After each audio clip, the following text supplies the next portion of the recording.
ខ្មែរគឺអន្តរជាតិទី1ដែលជាគូប្រកួត X-Men Tournament ដើម្បីឈានទៅដណ្ដើមខ្សែក្រវ៉ាត់ទឹកទី1 ទឹកទី1 round 1បាទអត់វាយដេញចោកខ្មាស់គេអត់បើមកនេះមកអត់មានរឿងថាអត់វាយទេអូណែ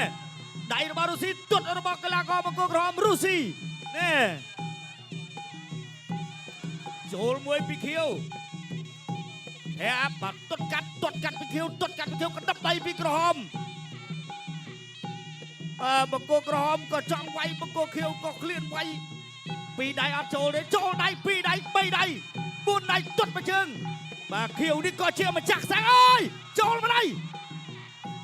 បាទណែគេទេបាទអ្នកណាថាបលទេជួបបលទេមិនវាយនៅសាវៀនគុណខ្មែរកែ 1 2 3 4 5 6 7 8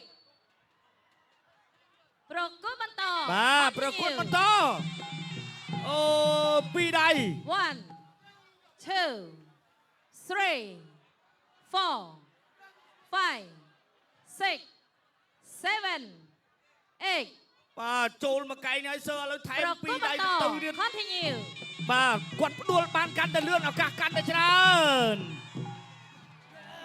អត់សូវវាយតែអត់ទេណាបងប្អូនឃើញហើយកែងខ្ញុំបាញ់នេះការប្រកួតខ្សែក្រវ៉ាត់បាទលោករីគីបាទអញ្ចឹងហើយគឺពួកគាត់មានការខំប្រឹងក៏ដូចជាគាត់ចង់បាននៅខ្សែក្រវ៉ាត់បាទតែកាន់ប្រទេសរបស់គាត់រៀងខ្លួនដូចគ្នាអរគុណប្រកួតទូនេះបន្តជូនដល់គណៈកម្មការបច្ចេកទេសប្រកាសលទ្ធផលជាផ្លូវការ